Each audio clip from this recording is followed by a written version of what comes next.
झाली केस सॉल्व. हे 2 तू उद्या करून आण. चला पण आता लेक्चरला.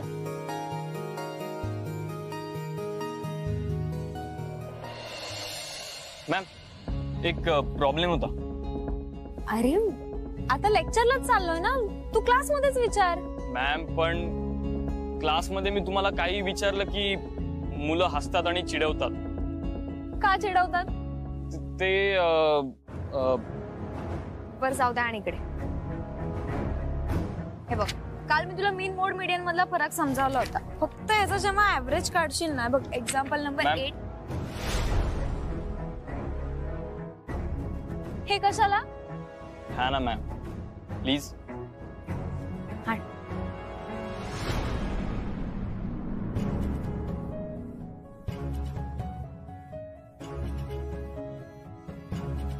इंद्रा, तुला मी हा टॉपिक ना लेक्चर मध्ये रिवाइज करते. हे घे. Okay thank you ma'am. मला माहिती नव्हतं तुला चॉकलेट्स आवडतात.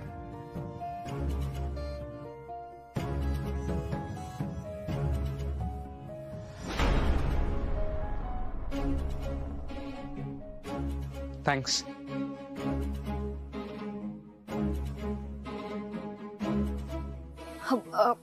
माझ्या लेक्चरची वेळ झाली, मी निघते. हा ओके बाय.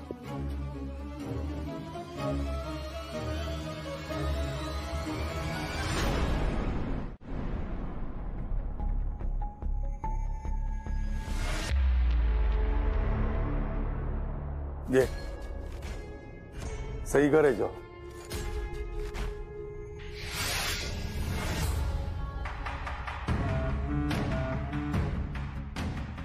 तुझ्या चांगल्या वागणुकीचं सर्टिफिकेट देण्याचं प्रेशर होतं माझ्या. आता परत येऊ नकोस. मलाच वेळ नाही परत यायला. बरीच कामं खोळंबलीत बाहेर. काय कामवलंस रे तू? गेली ना तुझी 7-8 वर्ष वाया. बाहेर डोकावून बघा, माझी कमाई कळेल.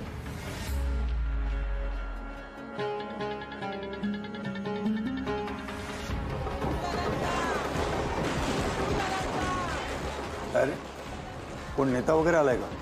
नाही साहेब, आतून बाहेर गेला.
बायकांची नडेल तो नरकात चढेल.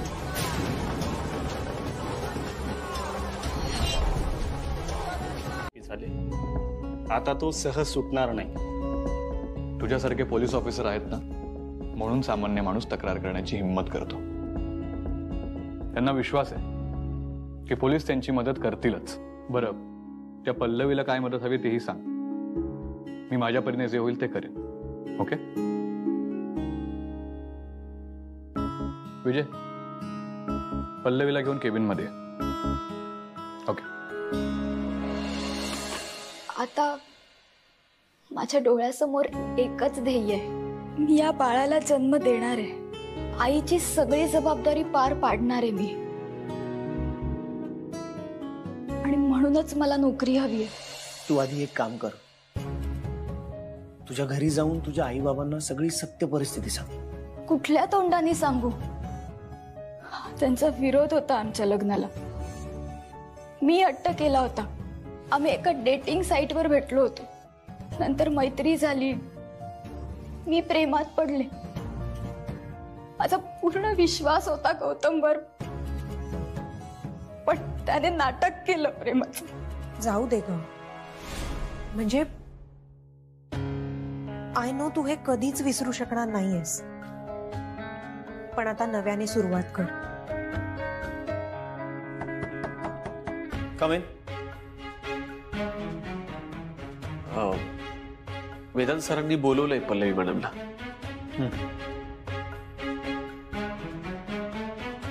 पल्लवी, सावड स्वतःला. हे बघ, सगळं काही ठीक होईल. आपण मुली या जगाला आपले दुःख दाखवतो आणि मग ह्या समाजातली गौतम सारखी माणसं त्याचा फायदा उचलतात. पण पल्लवी, लक्षात ठेव, तू एक आई आहेस आणि निसर्गाने तुला लढण्याची शक्ती दिली.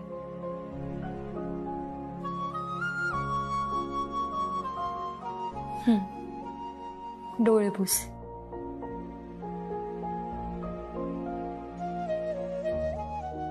येते मी.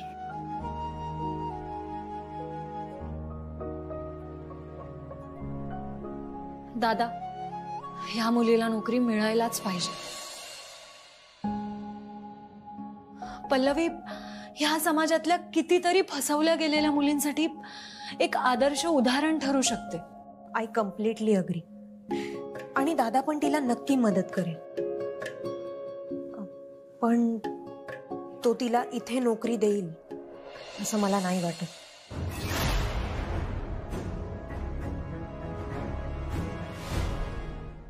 ऍक्च्युली माझ्या डोक्यात पण 1-2 गोष्टी आहेत जे आपण डिस्कस करूया.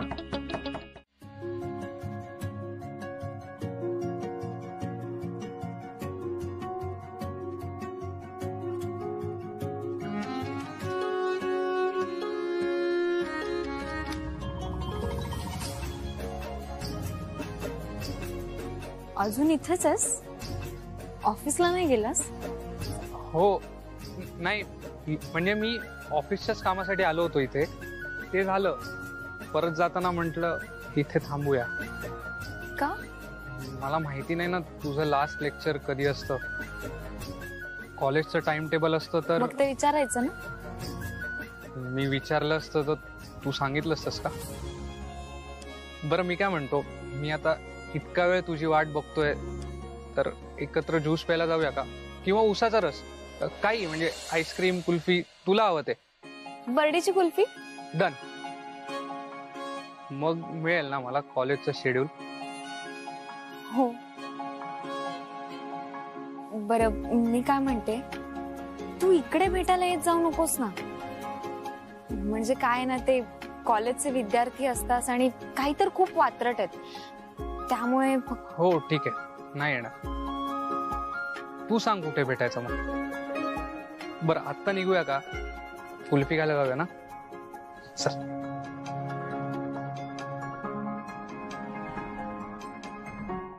पण बहिणी, खूप गरज होती ना तिला या नोकरीची. हो, पण आम्ही इतक्या वेळा इन्सिस्ट केलं, तेव्हा कुठे जाऊन त्याने तुला नोकरीवर ठेवलं. पण ही मुलगी, दादा त्याचा नियम मोडायला लागलाय नाही का? दादामध्ये चेंज होतोय. पण असं अचानक कसं झालं त्याचं हृदय परिवर्तन?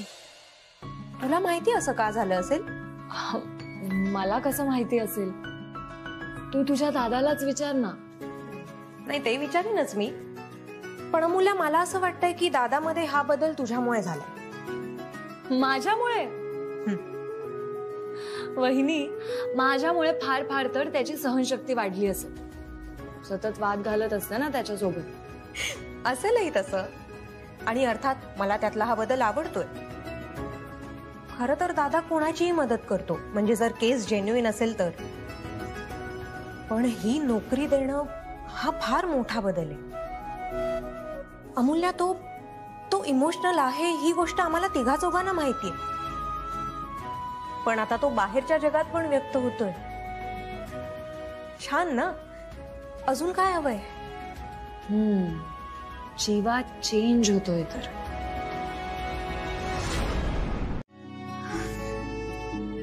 विक्रांत भेटला होता कॉलेज समोर. तो भेटायलाच आला होता म्हणजे. आणि ही गोष्ट तुम्हाला आत्ता सांगतेस? अगं, अच्छा, म्हणजे मगाशी सुद्धा तू त्यालाच मेसेज करत होती. तरीच मी म्हणते की मी पल्लवी बद्दल तुला सांगते आणि तुझं लक्षच नाही. नाही हे बघ. नाही, मला सगळ्या गोष्टी कळतायत तायडे. तू मगाचपासून त्यामध्येच बिझी होती, त्यामुळेच लक्ष नव्हतं. नाही अमूल्य, असं काही नाही. स्टुडंट्सचे मेसेज होते, मी त्यांनाच रिप्लाय करत होते. बघ जा. कळलं मला. स्टुडंट्सचे मेसेज येत होते. मेसेज खेळतीस तायडे. उगाच काहीतरी बोलू नको. स्टुडंटचा मेसेज. एक मिनिट, काय झालं? कुछ पकड़ा है क्या? अमूल्य, कुछ नाही पकडाय. सांगितलं का मी? तू काय एवढं बोलतेस त्याच्यावर? सांग. काय बोलला काय तू तुला? अगं, काही बोलला वगैरे नाही असं. म्हणजे जसं जनरल गप्पा मारत होतो. अच्छा, जनरल गप्पा. म्हणजे आपलं नागपूरचं तापमान, संत्र्यांचे पीक, सनस्ट्रोकचे पेशंट्स, त्यानंतर काय महाराष्ट्राचं राजकारण. किती बोलतेस तू? अगं मग बोलणारच ना. एवढी मोठी न्यूज झाली आणि तुम्हाला आत्ता सांगतेस. सांग, काय बोलला तुम्ही? अहो, पण झालंय काय? तेच तर, तुम्हाला माहितीच नसतं घरात काय चाललंय, आपल्या मुलांच्या आयुष्यात काय घडतंय. मला सांगा, आता मी कुठे कुठे लक्ष द्यायचंय, घरात आणि घराच्या बाहेर सुद्धा. हा फोन घ्या आणि ताबडतोब नूतन वहिनींना फोन करा. इतक्या लवकर? नाही, आय मीन एवढी काय घाई आहे ना? हे बघा, सारिका हट्टी आहेच, पण तुम्ही जरा शांततेत घ्या ना. घाई? कसली घाई? आणि आत्ता घाई नाही करायची तर कधी घाई करायची? सारिकाने आत्महत्या केल्यावर. अहो, आणि एक लक्षात ठेवा, माझ्या मुलीला काहीही झालं तर त्याला तुम्ही पूर्णपणे जबाबदार असाल. अहो, काही काय बोलताय? मला कळतंय मी काय बोलतोय ते. घ्या, करा फोन.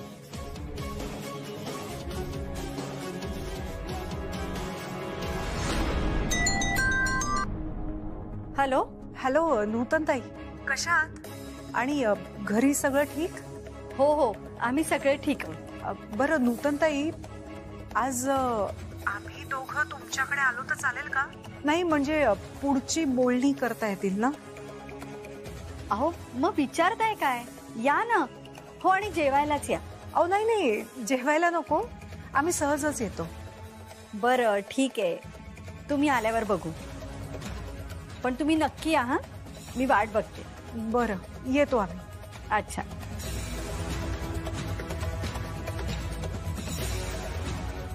तयार व्हा, मी गाडीत वाट बघतोय.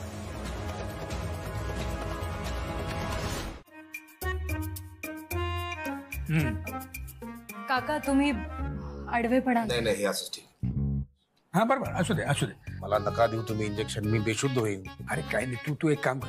तू डोळे गच्च बंद करून घे. छान. काका, ते अलीकडे नागपूरचा उकाडा खूप वाढलाय नाही? हो, खूप वाढलाय. पण ह्याने तुम्हाला थंड वाटेल बघा. पण थंड वाटलं ना तुम्हाला? हो, थंड वाटलं. इथे बघा, थंड वाटतं. थंड वाटतं ना? बरं वाटतं? हो, बरं वाटतं. झालं झालं. उघडा डोळे. झालं. हा इथे नाही. हा इकडे इकडे दिले इंजेक्शन.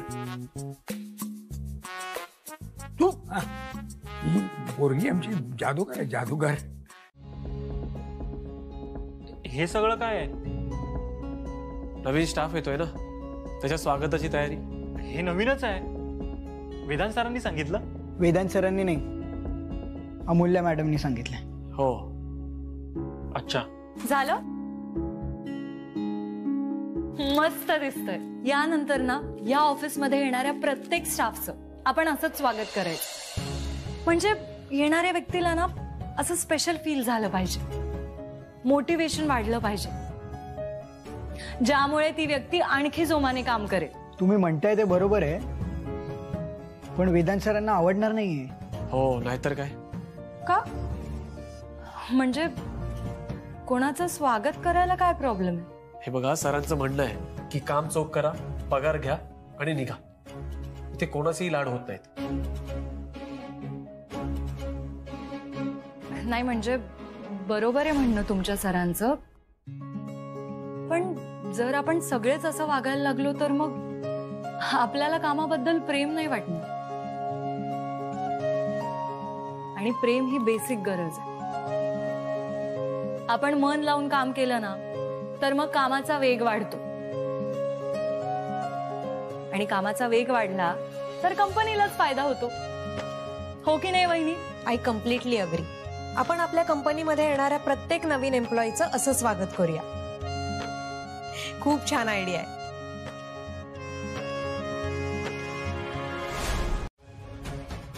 अच्छा, त्याचं बोलतोयस? त्याचं काय? आय मीन तुला आवडलं नाही का? ज्या दिवशी मी ऑफिसमध्ये जॉईन झाले होते त्या दिवशी मला मिळालेली ट्रीटमेंट आठवलं? प्रत्येकाला असं वाटतं ना वेदांत, की आपण नवीन जागी काम करायला गेल्यावर आपलं असं वॉर्म वेलकम व्हावं. या ऑफिसमध्ये वॉर्म वेलकम तर दूरच, वॉर्मथच नाही. त्याच दिवशी मी ठरवलं की ह्या ऑफिसमध्ये ह्यानंतर जो कोणी जॉईन होईल ना त्याचं एकदम छान स्वागत करायचं. हे तूच ठरवलंस? हो, मग कोण ठरवणार? सगळे असे सॅड चिडके चेहरे करून बसले तर काम कसं पूर्ण होणार? कामात मन लागायला आजूबाजूचं वातावरण प्रसन्न पाहिजे, मोटिवेशन हवं. कामाचा योग्य मोबदला, इन्क्रीमेंट, बोनस हे मोटिवेशन कमी आहे का? महिनाभर काम केल्यानंतर मिळणारा मोबदला पगार असतो, आणि प्रत्येक माणूस त्याकरताच काम करतो. पण त्याला त्याच्या जॉबमध्ये इंटरेस्ट वाटावा, रोज उठून तेच काम नव्याने करण्याची इच्छा निर्माण व्हावी, उत्साह राहावा, म्हणून वॉर्म वेलकम हवं. तू राहू दे ना तुझ्या ऑफिसमध्ये कोरडेपणा. आद्या फॅशन वर्ल्ड मध्ये येणाऱ्या प्रत्येक एम्प्लॉईचं आम्ही असंच स्वागत करणार आहोत. इनफॅक्ट त्यासाठी वहिनीने पण होकार दिला.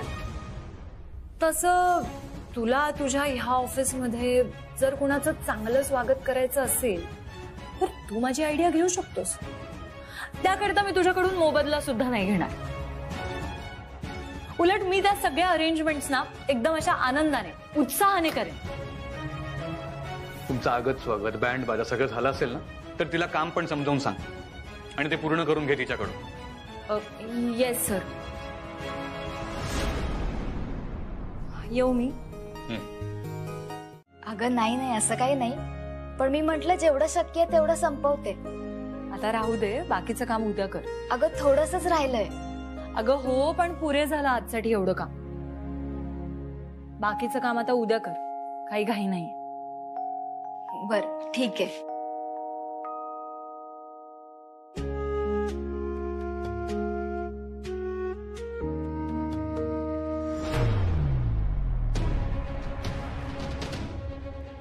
पल्लवी, अगं हळू, तू बस येते.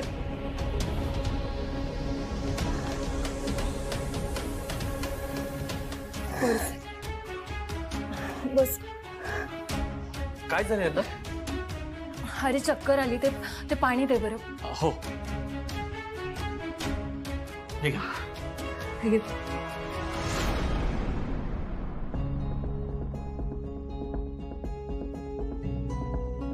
बरं वाटतंय? ऍक्च्युली ती प्रेग्नंट आहे. पल्लवी, तू प्रेग्नन्सीची औषधं सुरू केली आहेत? नाही. तू चल, मी तुला आता तुझ्या घरी सोडते. उद्या तू अण्णांच्या क्लिनिकमध्ये ये, ते तुला प्रॉपर ट्रीटमेंट देतील. चल. दादा काय करतोयस? अरे मी तुला बोललो होतो ना, एक इम्पॉर्टंट टेंडर आहे, त्याच्याच डिटेल्सवर काम करतो. परवा सबमिशन आहे. मला दे ना एक चान्स, मी करतो. चान्स? विक्रांत विसरलास का तू? मी हे तुलाच देणार होतो. ऍक्च्युली बरं झालं तू स्वतःच आलायस ते. ठीक आहे, हे बघ, हा टेंडरचा फॉर्म बी आहे. कंडिशन्स नीट वाच आणि घेऊन जाय सगळं. कॉस्टिंग डिटेल्स तुला अकाउंट डिपार्टमेंट कडनं मिळतील. आणि अजून काही लागलं तर विजयला विचार.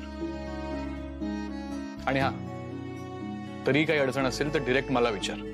Okay okay. आणि विक्रांत, एक गोष्ट लक्षात ठेव, हे टेंडर आपल्याला परवा दुपारी 1च्या आत सबमिट करायचंय. टेक्निकली आपण क्वालिफाईड आहोतच, पण दिस इज अ फायनान्शियल बिड. लोएस्ट बिड केलं तरच हा कॉन्ट्रॅक्ट आपल्याला मिळेल. यात एकही चूक नकोय विक्रांत. नाही होणार, don't worry. Good night. Good night.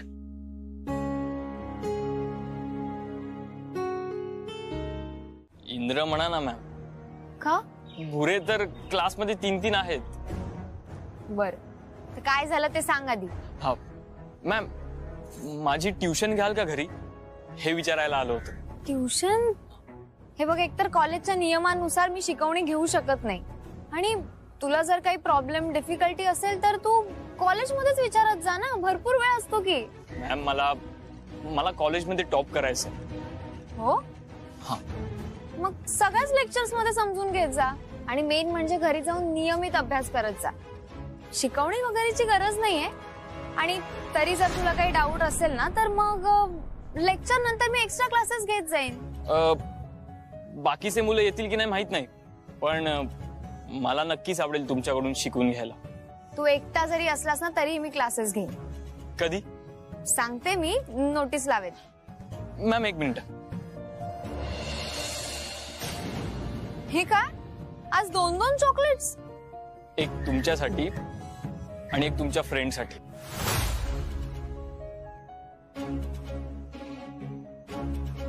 काही गरज नाही, एकच दे, आणि उद्यापासून तेही आणू नकोस.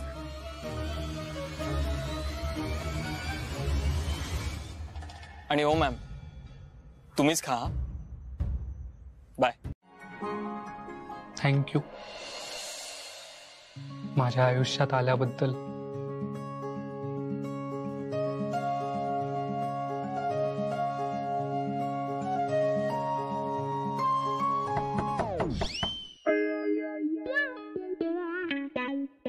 कम in. Good morning sir. Sir, मला तुमची सही हवी होती. नाही, बिझी मी आता. सर तुमच्या सहीशिवाय कामं अडकली आहेत sir. Sir please. Sir, madam तुम्ही सांगा ना सरांना.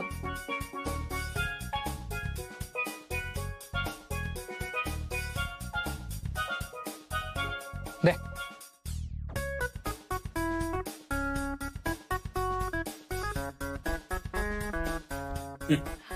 Thank you so much sir.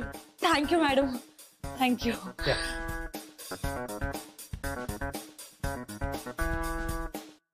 तर कुठे होतो आपण?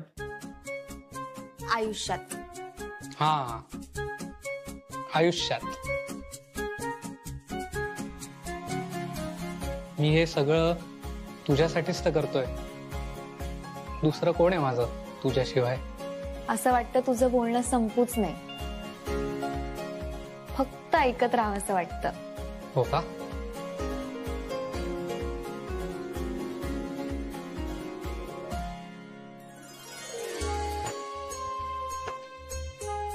अजून काय वाटतं?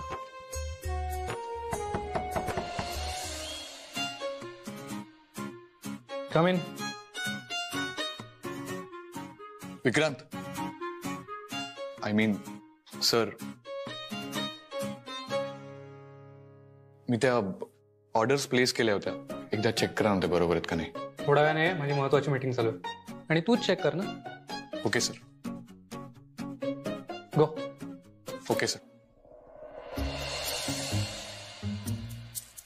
तर कुठे होतो आपण? इथेच ऑफिसमध्ये.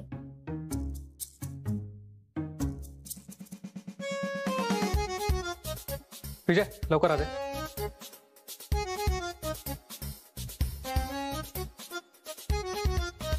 सर. हे बघ, कोणालाही आत सोडू नकोस. माझा लंच ब्रेक आहे. मला माझ्या बायको बरोबर शांतपणे जेवायचं आहे. ठीक आहे सर.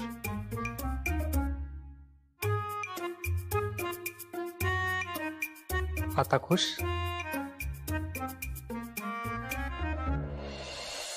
बस मी तुला भरवते.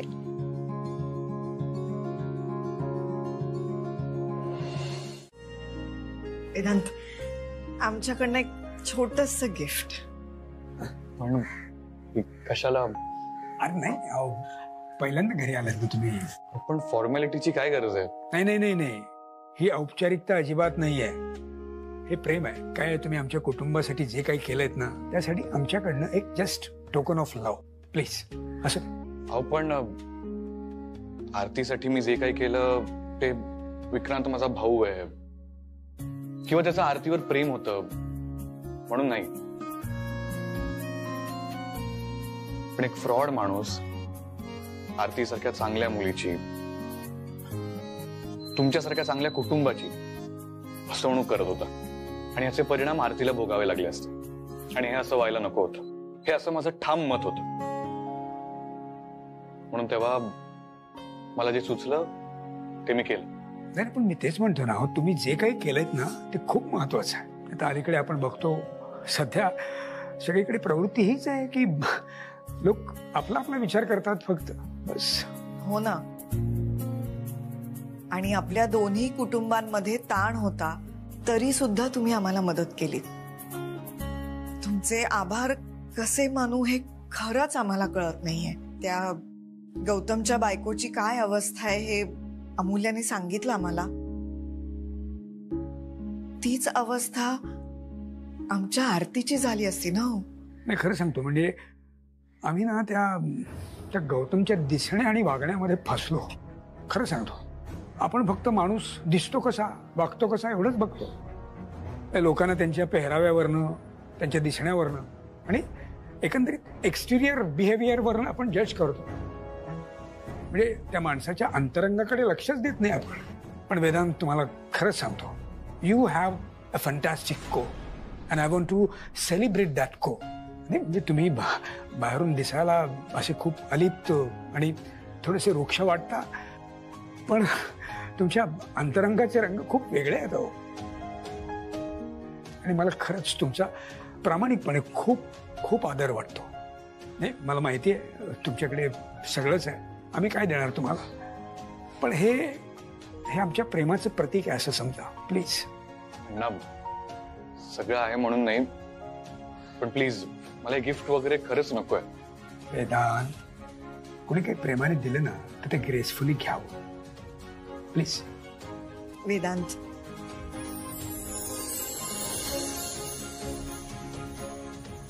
आग्रह करतेय, नाही म्हणू नका.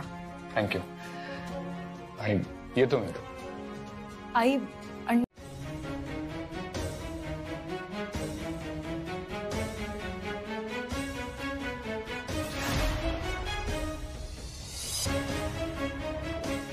हाय वेदांत. हाय. तू इथे? दादा, मी इथून चाललो होतो, आरती दिसली म्हणून मग ड्रॉप करायला आलो. बरं, आजची कामं झालीत का? ऑलमोस्ट. मग चल घरी. तू हो पुढे, मी आणली गाडी, येतो मी. बाय.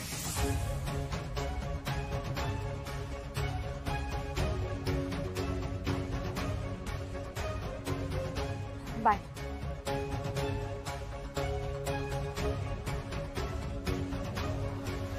मी पण निघतो. हो. बाय.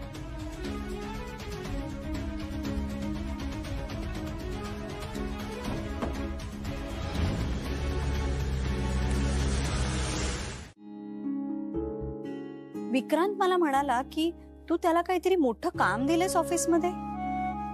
नाही, चांगलंय. अशीच जबाबदारी टाकत राहा त्याच्या अंगावर. आता काही लहान नाहीये तो. आणि किती दिवस माझ्या सावलीखाली राहणार आहे तो? मला असं वाटतं ना, त्याला जास्तीत जास्त कामामध्ये गुंतवलं पाहिजे. मला असं वाटतं त्याने कामाला सिरियसली घेतलं पाहिजे. आता तुम्हा भावाभावांचं प्रेम ना असंच राहू देत. तुझ्याशी बोलायचंय थोडं. वेदांत, मला असं वाटतं की विक्रांतच्या सगळ्याच गोष्टी मार्गी लागायला पाहिजेत. हो, पण नक्की तुला हेच बोलायचं आहे का दुसरं काही आहे? बडवाईक येऊन गेले. काय? का आले होते ते आणि काय म्हणाले? विक्रांत आणि सारिकाच्या लग्नाची बोलणी करायला आले होते. काय माणूस आहे हा? काही कळत नाही काय ना? आणि खरंच विक्रांतची काळजी आहे का फक्त मुलीच्या लग्नाची घाई यायला? आई अगं, थोडा तरी विचार करायला हवा ना. विचार मनात आला म्हणूनच आले होते आणि नीट विचार करून आले होते. आणि मला असं वाटतं हे योग्य आहे. सारिका आणि विक्रांतचं लग्न झालं ना तर हा विषयच संपेल. आई अगं, मी सांगतेय, विचारत नाहीये. विक्रांतचं लग्न सारिकाशीच होणार. विक्रांतनी तसं वचन दिलंय मला की मी सांगेन त्या मुलीशी लग्न करणार म्हणून. आई म्हणून मला हक्क आहेच सून कोण हवी हे ठरवण्याचा. आणि भावाच्या हक्कापेक्षा आईचा हक्क मोठा, नाही का?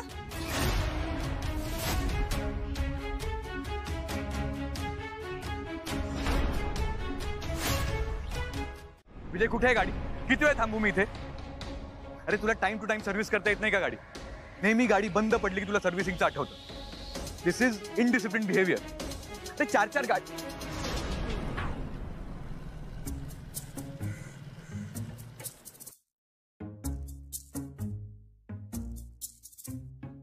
परत गाडी बंद पडली.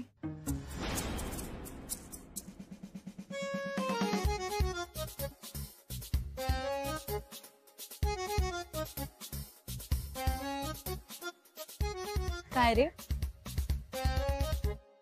तू माझ्या गाडीला खटारा म्हणाला होतास ना? आता सांग, कोणाची गाडी जास्त खटारा आहे?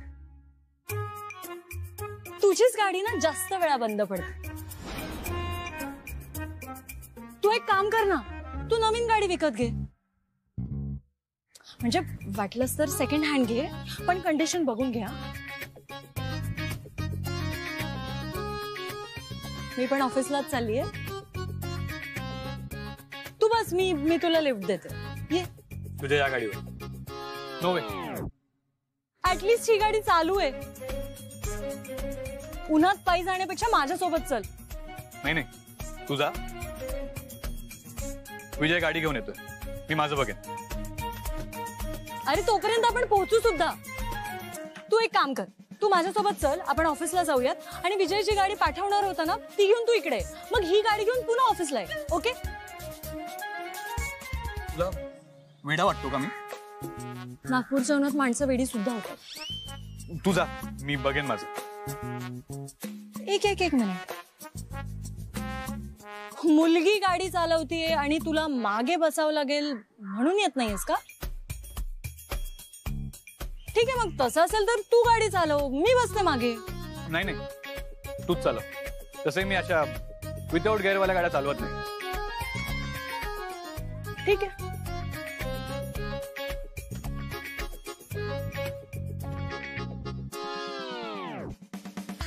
घाल. हे पिंक कलरचं आहे. मी नाही घालणार आहे पिंक हेल्मेट. अरे तू रंग काय बघतोयस? हे पण हेल्मेटच आहे ना? घे, घाल. पण हे लेडीज आहे, मला नको लेडीज हेल्मेट. लेडीज जेंट्स काय असतं याच्यात? दोघांनाही कंपल्सरी आहे ना. आणि हे बघ, रूल पेक्षाही जास्त ना सेफ्टी म्हणून घाल.